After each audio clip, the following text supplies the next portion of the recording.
اب جس کشمیر کو قائد اعظم محمد علی جناح نے شہرک کہا تھا، اس شہرک کو یہ کاٹنے پر تلے ہوئے ہیں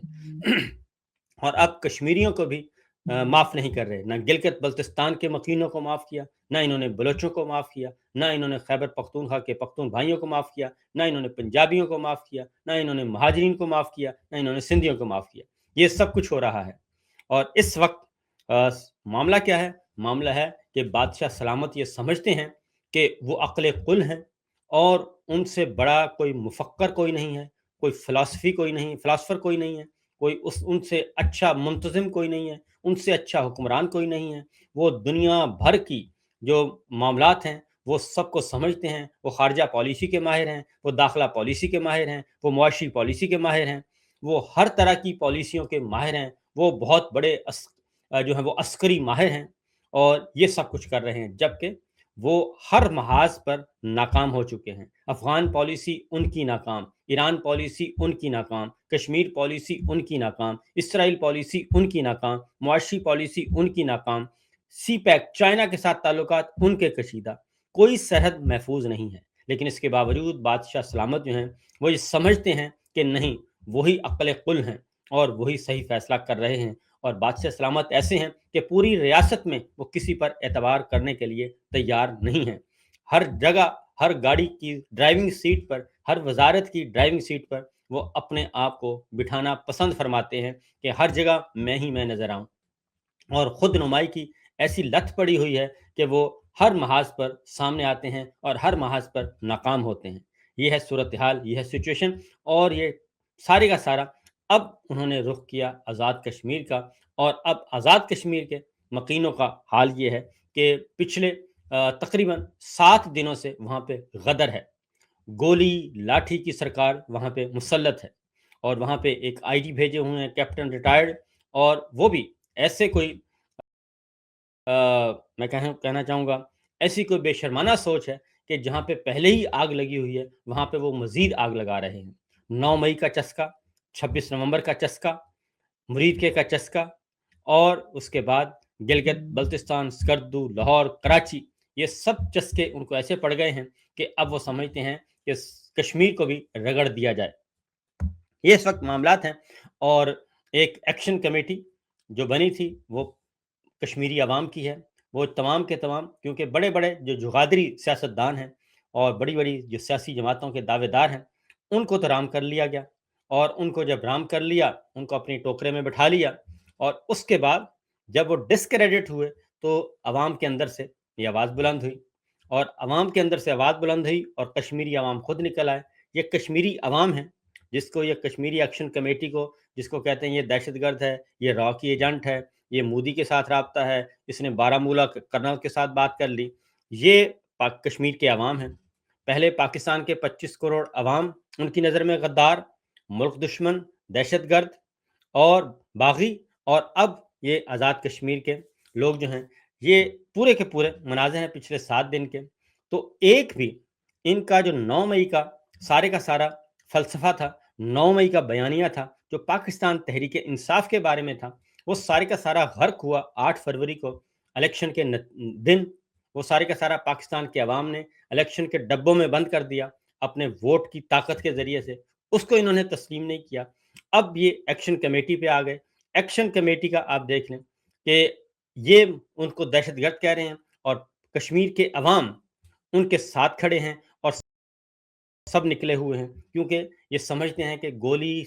سے، لاٹھی سے، تشدد سے، لاشیں، ہلاکتیں، شہادتیں، ان سے پتہ نہیں یہ سب کو ڈرا لیں گے۔ اور یہ واحد اس وقت ٹولہ ہے جس کا ایک ہی ڈاکٹرائن ہے، پاور ڈاکٹرائن، یعنی کہ طاقت۔ انہوں نے کہا تھا کہ ہارڈ اسٹیٹ ہم اس کو بنائیں گے، اور ہارڈ اسٹیٹ، یہ ہارڈ اسٹیٹ اسے نہیں کہتے، ہارڈ اسٹیٹ دشمن کے لیے ہوتی ہے، ہارڈ اسٹیٹ اپنے عوام کے لیے نہیں ہوتی۔ یہ یزیدیت ہے،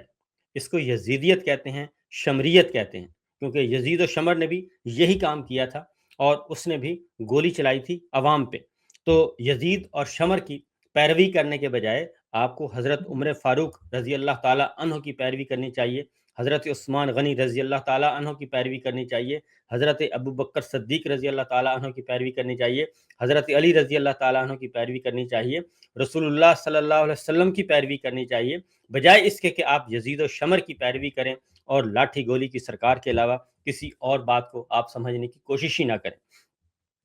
اور میں یہ کہوں گا، اور یہ باتیں جو ہیں وہ آ رہی ہیں، ذرا اس وقت صورتحال یہ ہے کہ پورا کشمیر جو ہے وہ نکلا ہوا ہے اور مظفر آباد کی طرف رواں دواں ہے، اور تمام کے تمام راستے آپ کے سامنے کچھ ہم رکھیں گے، اور وہاں کے لوگ جو ہیں وہ بالکل، ان کو کسی قسم کا خوف نہیں، کسی قسم کا ڈر نہیں، وہ لاشیں بھی اٹھا رہے ہیں، وہ جنازے بھی اٹھا رہے ہیں، وہ تدفین بھی کر رہے ہیں اور اپنے پیاروں کو دفنا بھی رہے ہیں، اور اس کے باوجود وہ ایک تحریک کی صورت میں نکل بھی رہے ہیں اور قافلے رواں دواں ہیں۔ یہ ہے سچویشن، یہ ہے صورتحال۔ اور اس کے ساتھ ساتھ ذرا ان کے جی دکھائیے گا، جی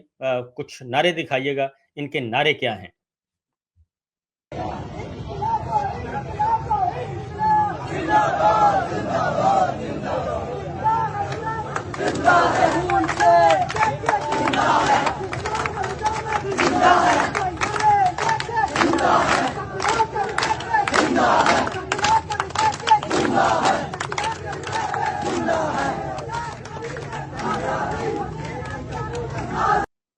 مقابلہ کا نعرہ لگا اللہ بول اللہ بول اللہ بول میں کی کاروں سے اللہ بول اللہ بول کسی کے خلاف اللہ بول اللہ بول دہشت گردی کے خلاف اللہ بول اللہ بول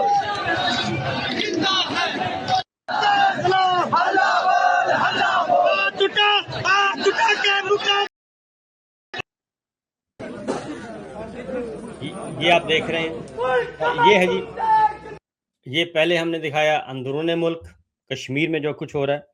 کشمیر میں اس وقت آپ کو بتا دوں کہ جہلم ویلی، وہاں سے قافلے رواں دواں ہیں۔ اس کے بعد آپ کے جو ہیں جی ہمارے پاس جو فوٹیجز، ہم ویڈیوز کی بنیاد پہ بات کر رہے ہیں، فوٹیجز کی بنیاد پہ بات کر رہے ہیں، تاکہ کوئی یہ نا راولہ کوٹ جہاں پہ بہت بڑا آپریشن کیا گیا اور وہاں پہ سب سے زیادہ شہادتیں، ہلاکتیں ہوئیں، زخمی ہوئے، راولہ کوٹ میں کوٹلی اور پلندری اور میرپور سے لوگ وہاں پہ پہنچ رہے ہیں راولہ کوٹ سے، کیونکہ راولہ کوٹ سے آگے انہوں نے آنا ہے اوپر مظفر آباد کی طرف۔ راولہ کوٹ میں انہوں نے بہت زیادہ انتظام کیے ہوئے ہیں، خاص طور پہ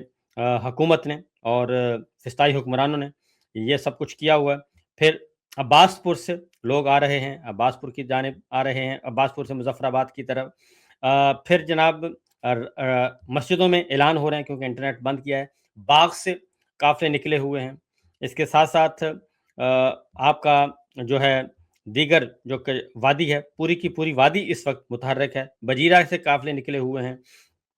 اور آ رہے ہیں مظفر آباد کی طرف، رواں دواں ہیں۔ مظفر آباد کے اندر جو ہے وہ خود وہاں پہ استقبالیہ کیمپ لگے ہوئے ہیں، کیونکہ کیپٹن صاحب جو ہے، آئی جی کیپٹن کی اگر آپ کے پاس ایک گفتگو ہے، اگر مل جائے تو جی وہ ضرور سنوائیے گا، تاکہ پتہ چلے کہ یہ آگ کیسی کیسی آگ لگائی جا رہی ہے، کہ بجائے اس کے کہ ٹھنڈا کیا جائے معاملات کو، وہ ان سب کو ہی دشمن سمجھ بیٹھے ہیں۔ اور وہاں پہ اور آئی جی کا حال یہ ہے، آئی جی آزاد کشمیر کا حال یہ ہے کہ وہ اس وقت کس کو رکھ رہے ہیں ساتھ؟ وہ آزاد کشمیر پولیس کو ساتھ نہیں رکھ رہے ہیں، وہ inspector general Azad Kashmir police کے، لیکن وہ کشمیر پولیس کے ساتھ نہیں رکھے، وہ رینجرز اور فوج کے دستے انہوں نے اپنے ساتھ رکھے ہوئے ہیں۔ یہ ہے اس وقت کشمیر کی صورتحال۔ اب ذرا تھوڑا سا جی دکھائیے گا، مانچسٹر میں احتجاج ہوا ہے، کشمیری اوورسیز کشمیری جو ہیں وہ مانچسٹر میں احتجاج کر رہے ہیں۔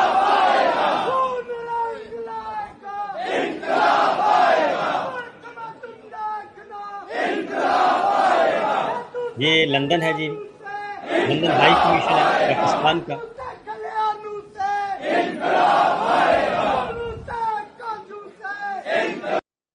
اور لندن میں یعنی کہ برطانیہ میں اب جو وہاں پہ شہادت ہیں ان کے نماز جنازہ برطانیہ میں اوورسیز پاکستانیوں نے پڑھے۔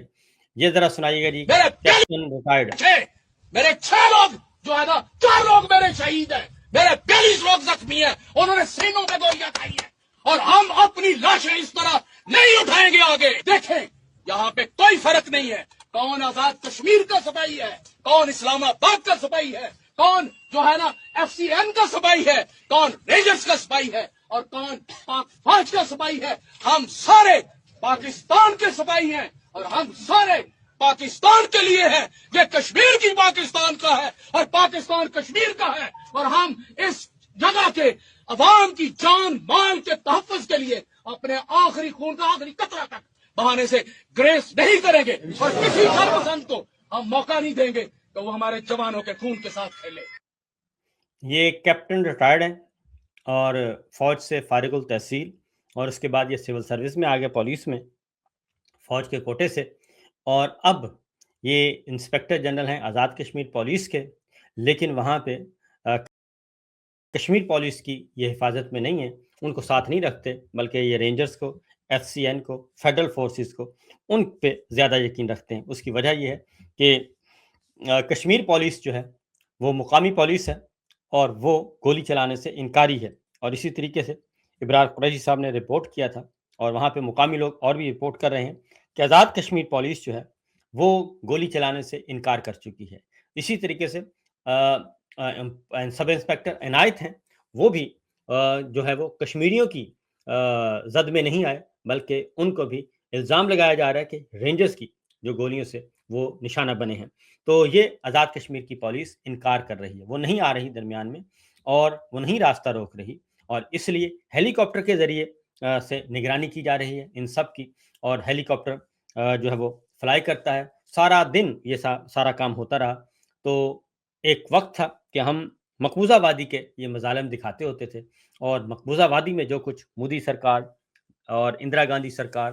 کانگریس, BJP, یہ سارے کے سارے, RSS, ہندوتا, یہ سب کچھ کرتے تھے, وہ ہم دکھاتے ہوتے تھے. اور مقبوضہ وادی کے لوگ پاکستان کی طرف دیکھ رہے ہوتے تھے کہ پاکستان سے ہمیں پولیٹیکل مورل سپورٹ ملے گی, اور یہاں سے ہماری تحریک آزادی جو ہے وہ تگڑی ہوگی, اور پاکستان ہی واحد ایک ہمارا سفیر ہے جو کہ اقوام متحدہ میں, واحد ریاست ہے جو اقوام متحدہ میں ہمارا مقدمہ لڑ رہا ہے, اور ہمیں ووٹ کا حق دینا چاہتا ہے, پلبسائٹ کروانا چاہتا ہے. اور وہ مقبوضہ وادی کے لوگ بھی آزاد کشمیر کی طرف دیکھ رہے تھے, اور آزاد کشمیر کے لوگ پاکستان اسلام آباد اور راولپنڈی کی طرف دیکھ رہے تھے. لیکن آج نوبت یہ آ گئی ہے کہ آج سارے کا سارا یہ ریورس کیا جا رہا ہے, اور ایسے لگ رہا ہے کہ دانستہ یہ سب کچھ حرکت کی جا رہی ہے کہ کہیں نہ کہیں کوئی نہ کوئی ایک بند کمرے میں فیصلہ ہو چکا کہ وہ کشمیر آپ کا, یہ کشمیر ہمارا, اور 50-50 کر لیتے ہیں, باقی باتیں بعد میں دیکھیں گے. تو یہ ہے وہ معاملہ, یہ ہے وہ. اور مطالبہ کیا ہے؟ مطالبہ یہ ہے, سمپل مطالبہ ہے کہ کشمیریوں کو کشمیر کا حق دیا جائے. مطالبہ یہ ہے کہ جو پاکستان کے مختلف علاقوں میں